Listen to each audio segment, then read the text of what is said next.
और ये खबर है आतंक के सबसे खौफनाक अलायंस की। खुफिया एजेंसियों के सूत्रों की बात माने तो दुनिया भर में आतंक का खेल खेलने वाले बगदादी ने भारत के खिलाफ साजिश के लिए उस आतंकवादी संगठन से हाथ मिला लिया है जिसकी पिछले कुछ सालों में कमर टूट गई थी। यह आतंकवादी संगठन है इंडियन मुजाहिदीन। खबर यह है कि ISIS अब इंडियन मुजाहिदीन को जिंदा कर रहा है।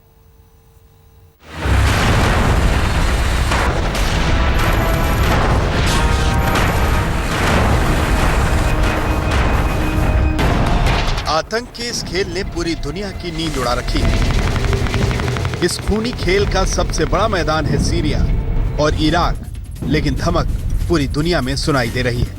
हम बात कर रहे हैं ISIS और उसके आका अबू बकर अल बगदादी की। यह बात किसी से छिपी नहीं कि बगदादी भारत के खिलाफ भी साजिश रच रहा है और इस कोशिश में जुटा है कि उसके आतंक की ब्रिगेड की जड़ें जल्द से जल्द भारत में मजबूत हो ताकि वो अपने नापाक मंसूबों को अंजाम दे सके।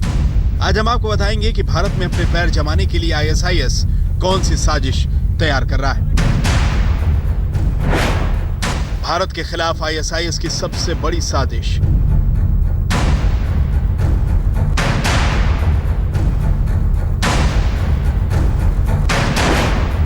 भारत के खिलाफ बगदादी का सबसे बड़ा ब्लूप्रिंट।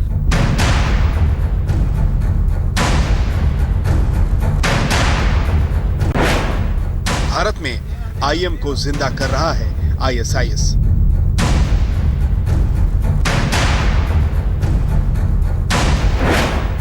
भारत में IM का इस्तेमाल कर रहा है ISIS। ठीक सुना आपने, जिस इंडियन मुजाहिदीन को पिछले कुछ सालों में सुरक्षा एजेंसियों ने सोए रहने के लिए मजबूर कर दिया था, अब उस इंडियन मुजाहिदीन को जगा रहा है बगदादी। ठीक सुना आपने, इंडियन मुजाहिदीन के आतंकवादियों को अपना रहा है बगदादी और इसके पीछे मकसद सिर्फ एक है, भारत के खिलाफ बड़ी साजिश। चाहे जैसा भी थ्रेट हो, हम उस थ्रेट के चैलेंज को मीट आउट करने की कैपेसिटी भारत के अंदर है। वो हमारे पास वो क्षमता है और हम उसका मुकाबला करेंगे, मीट आउट करेंगे उसे। हालांकि ये बात सुरक्षा एजेंसियों को पहले से पता थी कि इंडियन मुजाहिदीन के आतंकी लगातार बगदादी की फौज में शामिल हो रहे हैं। साल 2013 में पकड़े गए इंडियन मुजाहिदीन के सरगना यासीन भटकल ने भी सुरक्षा एजेंसियों को इस बात की जानकारी दी थी कि IM के आतंकी ISIS में शामिल हो रहे हैं। लेकिन इस बात के पुख्ता सबूत तब मिले जब हाल में NIA ने देश भर में छापेमारी की और 14 लोगों को दबोचा। भारत में धरे गए ISIS के संदिग्ध आतंकियों से पूछताछ में जांच एजेंसियों को पता चला कि उन सब का हैंडलर था शफी अरमार उर्फ यूसुफ। और आप शफी अरमार के बारे में सुनेंगे तो समझ जाएंगे कि ISIS के प्लान इंडिया में इंडियन मुजाहिदीन की क्या भूमिका हो सकती है। शफी अरमार इंडियन मुजाहिदीन के आकाओं यानी भटकल बंधुओं के गांव का रहने वाला है। अरमार अंसार उत तवाहिद का सरगना है। 2012 में यह संगठन IM के उन आतंकियों ने बनाया था जो 2008 में हिंदुस्तान से भाग गए थे। यानी ये साफ है कि अंसार उल तवाहिद कुछ और नहीं बल्कि IM का बदला हुआ नाम है। वास्तव में ये ISIS और इंडियन मुजाहिदीन का लिंक नहीं है। इंडियन मुजाहिदीन जो है बड़े पैमाने पर ISI के साथ जुड़े हुए हैं। उनको पैसा ISI दे रहा है लाखों की तादाद में, उनको इक्विपमेंट वो दे रहा है। अपने जो स्लीपर सेल्स और मॉड्यूल्स देश में हैं, उनका लॉजिस्टिक बैकअप है, वो सारा ISI को प्रोवाइड करता है। अब आप पूछेंगे कि अंसार उल तवाहिद और ISIS का क्या रिश्ता है। खुफिया एजेंसियों की माने तो अंसार उल तवाहिद IS के सहयोगी संगठन के लिए काम कर रहा है। यह बात पुख्ता तौर पर साफ हुई कि जब ISIS ने मरने वाले अपने आतंकियों की लिस्ट में सुल्तान अरमार का नाम डाला। सुल्तान का नाम ISIS ने अपनी वेबसाइट पर डाला था।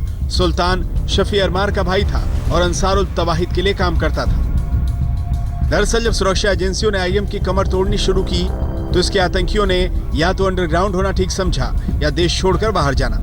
यह बात पूरी दुनिया जानती है कि IM के सरगना समेत कई आतंकियों को पाकिस्तान ने पनाह दे रखी है। अब भारत में IM के जो आतंकी और स्लीपर सेल मौजूद हैं, उन्होंने बगदादी के ब्रिगेड के लिए काम करना मंजूर कर लिया है। दिलचस्प ये कि ISIS ने अपना हिंदुस्तानी विंग भी खड़ा कर लिया है, जिसे आप नई सूरत के साथ इंडियन मुजाहिदीन कह सकते हैं। ISIS का हिंदुस्तानी विंग है जुनूद अल खलीफा हिंद, जिसका मतलब होता है भारत के खलीफा की सेना। यूसुफ और शफी अरमार इस संगठन के सरगनाओं में एक है। लिहाजा खुफिया एजेंसियां मानती हैं कि जुनूद अल खलीफाए हिंद कुछ और नहीं बल्कि अंसारुत तवाहिद का नया नाम है।